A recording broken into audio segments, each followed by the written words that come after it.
cette nouvelle pause caté. Des enfants me posaient des questions, ils avaient un peu de confusion en tête.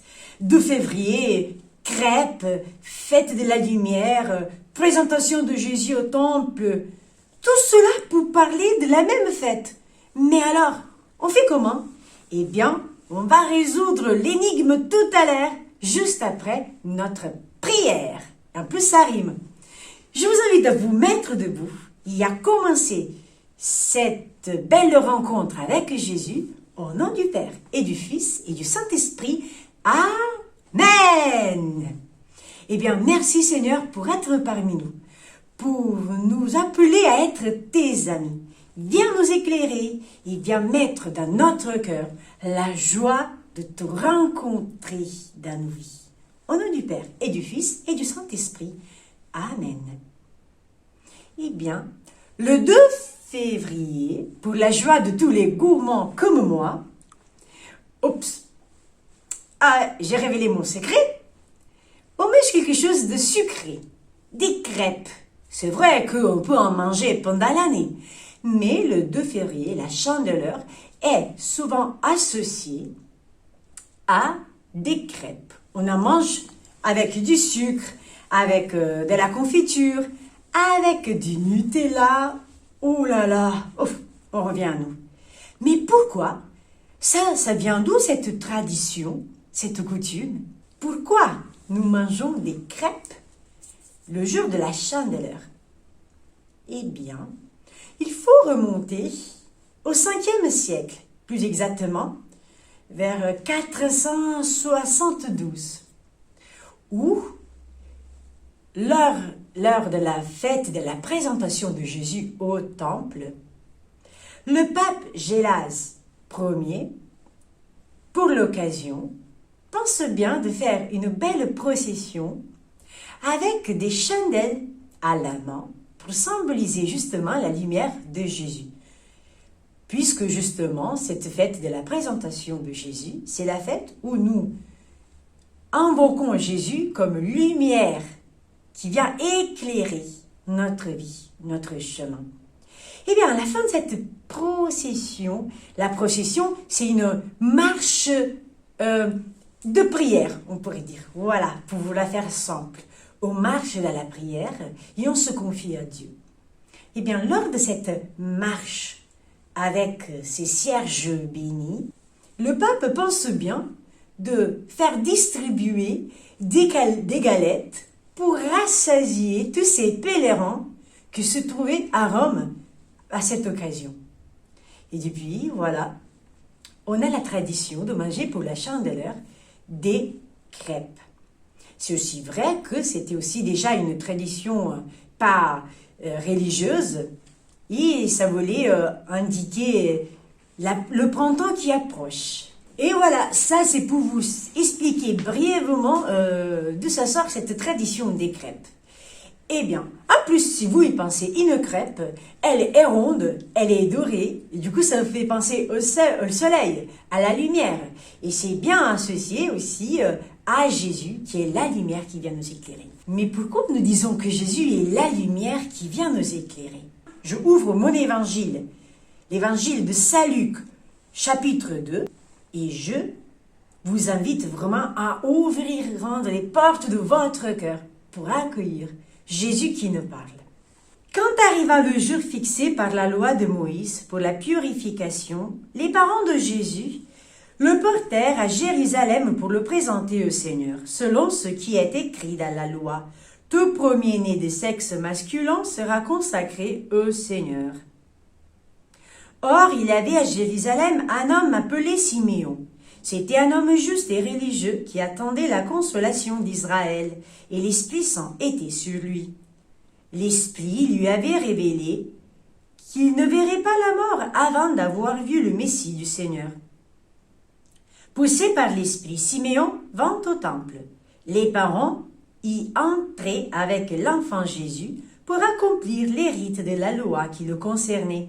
Siméon prit l'enfant dans ses bras et il bénit Dieu en disant « Maintenant, maître, tu peux laisser ton serviteur s'en aller dans la paix, selon ta parole. Car mes yeux ont vu le salut que tu as préparé à la face de tous les peuples, lumière pour éclairer les nations païennes et gloire d'Israël, ton peuple. Acclamons la parole de Dieu. Louange à toi, Seigneur Jésus. Eh bien les enfants, dans le mystère de la Nativité, Dieu se rend présent parmi les hommes d'une façon silencieuse, mystérieuse, discrète. Il arrive à se faire tout petit bébé. 40 jours après la naissance de Jésus, les parents le portent au temple pour accomplir à la loi religieuse, comme nous avons entendu dans le texte de l'Évangile. Pourquoi faire? Pour le consacrer à Dieu. Ça veut dire quoi ça? Eh bien, ça veut dire reconnaître que notre vie est un don précieux et de donner importance à Dieu dans notre vie. Important Jésus au temple, Marie et Joseph font quelque chose de très important. Eh bien, ils font en sorte que la prophétie sur le Messie puisse s'accomplir. Les prophètes avaient dit que Dieu serait entré dans son temple. Eh bien, Jésus, en rentrant au temple porté par ses parents, il vient accomplir cette prophétie. Jésus, Dieu fait homme, rentre et vient habiter son temple. Au temple, on a entendu, il y avait un veillard, Simeon. L'Évangile nous dit qu'il était un homme juste et religieux. Juste, il était ajusté à la volonté de Dieu. Il faisait ce que la loi de Dieu lui demandait. Il était religieux. Ça veut dire qu'il était en contact direct avec Dieu par la prière. Et il attendait que le Messie puisse venir sauver son peuple.